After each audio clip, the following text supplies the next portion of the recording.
raste. Da li si bila u ljubavnoj vezi sa Ćazimom Osmanijem? Ko ti je sad pa to? Gde vadiš bre te ljude? Ne. Nisi. To je budalaština. To je budalaština.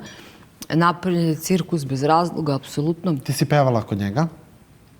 I to dan venčanja, pa tu noć.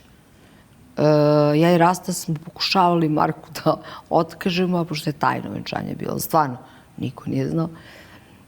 Marko je pitao, ne razumem, zašto idete svojim kolima, a ne sa mnom? Marku ništa nije bilo jasno.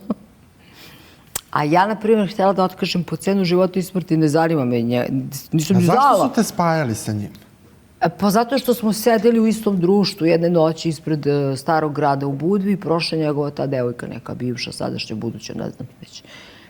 I tu je nešto istripovalo u svojoj glavi. Onda je pitala na recepciji tamo, pustili su da se popnu u moju sobu, predstavila se mini bar, upala mi je kao kauboj, viđe ovako, diže mi noge na sto, to ti je moj dečko, devojko, ko ti dira dečka, bre, ženo, ja nemam već. Novinari odmah tuče.